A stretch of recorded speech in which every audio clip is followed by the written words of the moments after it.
बाद हम एक रेस कार को सर्विस स्टेशन में घुसते हुए देखते हैं और जल्द ही हमें निकी भी वहां नजर आया। उसकी आंखों में थकान थी और उसके चेहरे पर साफ लिखा हुआ था कि पैसे खत्म होने वाले हैं। लंच के वक्त उसकी एक रेस कार टीम के मालिक गैरिया के साथ मीटिंग थी। गैरिया की रिसर्च टीम ने EXR नाम का एक नया एल्गोरिदम डेवलप किया था, लेकिन वो इस एल्गोरिदम को और बढ़िया करके अपने जीतने के चांसेस और बढ़ाना चाहते थे। इसके लिए उन्होंने निकी को काम पर रखा। प्लान बिल्कुल सिंपल था। निकी उनका चीफ इंजीनियर होने का नाटक करेगा, फिर वो ऐसा दिखाएंगे कि उनके और गैरिया के बीच में लड़ाई हो गई है ताकि दूसरी टीम्स उनके जाल में फंस सकें।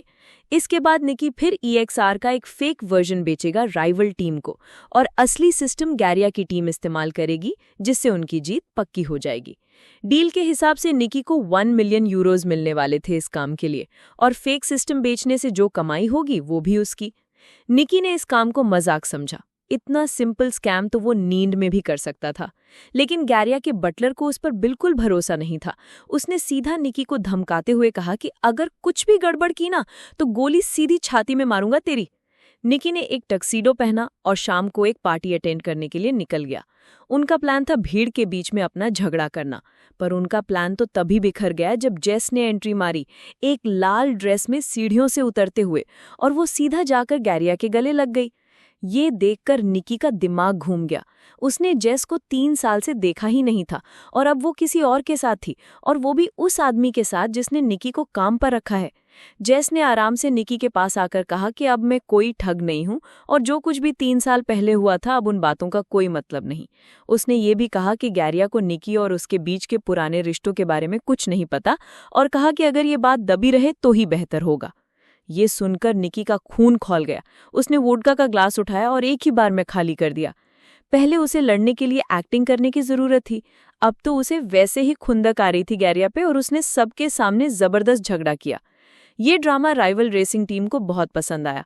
जल्द ही सिक्योरिटी ने उसे पार्टी से निकाल दिया, लेकिन अब राइवल टीम का बिजनेस कार्ड उसके हाथ में आ चुका था। अगली सुबह निकी मैक्लारन टीम के मालिक से मिला। उसने सीधी बात की कि 3 मिलियन यूरोज लगेंगे, EXR सिस्टम बेचना चाहता हूं मैं। रेस कार के मालिक के पास पैसों की कमी नहीं थी, तो मोल भाव की जरूरत ही नहीं पड़ी। उन्होंने तुरंत ट्रैक को टेस्ट किया और रिजल्ट देखकर मालिक का चेहरा खिल गया। निकी ने भरोसा दिलाया कि 48 घंटे में पूरा सॉफ्टवेयर मिल जाएगा। दूसरी तरफ जेस सड़क पर फरहाद से मिली।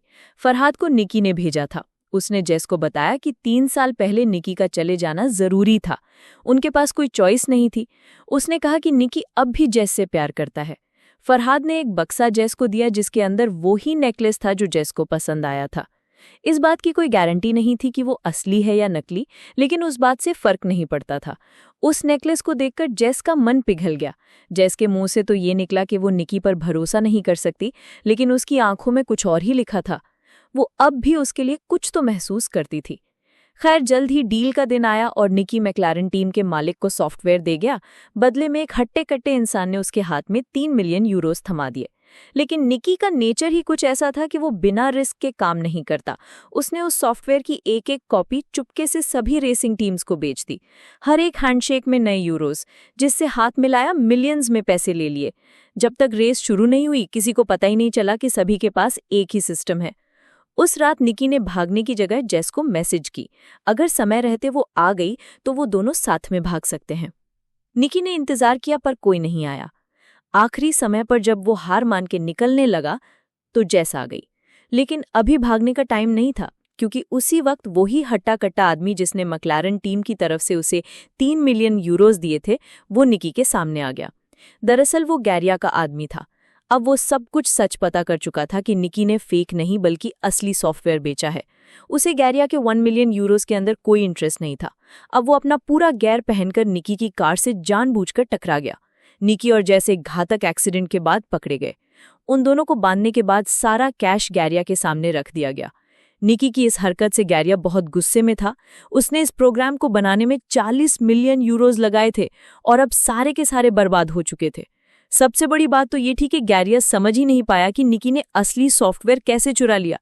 जब निकी ने कुछ नहीं बताया तो गैरिया ने जेस का नाक दबा दिया, जिसके बाद उसकी सांसें रुकने लगी और निकी ये देखकर टूट गया। उसने सब कुछ बताया कि उसने जेस का पुराना प्यार जगाकर उसे एक नेकलेस पहना दिया जिसके अंदर एक खास चिप लगी हुई थी। जैसे ही गैरिया ने वो सॉफ्टवेयर खोला, उस नेकलेस के जरिए निकी ने उसका पासवर्ड और डेटा चुरा लिया। ये सुनकर तो जेस का दिल टूट गया, उसकी आंखों से आंसू बहने लगे। पर गैरी और उसके लोग हंसने लगे। उन्हें कहानी तो अच्छी लगी, लेकिन उन्हें निकी की बात पर भरोसा नहीं हुआ। गैरिया ने बताया कि जेस उसकी कोई गर्लफ्रेंड नहीं थी। मैं जानता हूँ ये पैसों के लिए मेरे साथ थी। उधर जेस ने भी कबूल किया कि वो सिर्फ उसकी महंगी घड़ियों की कलेक्शन चुराना चाहती थी।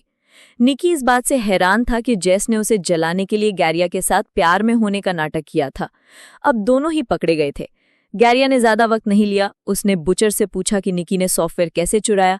जैसे ही निकी बोलने लगा, बुचर ने गोली चला दी। वो गोली सीधी निकी के सीने में घुस गई। गैरिया का चेहरा सफेद पड़ गया। उसने घबराकर बुचर से कहा कि पैसा वापस कमाया जा सकता है, लेकिन अगर मर्डर के चक्कर में अंदर हो गया ना मैं, तो जिंदगी खत्म। उसने बुचर को तुरंत निकाल दिया और वेयरहाउस से भाग गया। जेस बहुत ज्यादा रो रही थी, लेकिन बुचर ने कहा कि डरने की जरूरत नहीं है। वो असलियत में निक्की का ही आदमी था, और सच कहूं तो उसका बाप हूं मैं, असली बाप। उसने गोली जानबूझकर दिल के साइड में चलाई थी। उसने टेप से जख्म को सील किया, सुई से खून निकाला और उसकी छाती में एयर प्रेशर को स्टेबलाइज किया। अचानक निकी ने फिर से अपनी आंखें खोल दी। वो अब भी जिंदा था। ये एक्ट थोड़ा पागलपन से भरा हुआ था, लेकिन काम तो कर गया। पैसों का ढेर उनके पीछे पड़ा था और वो तीनों वहां से निकल गए।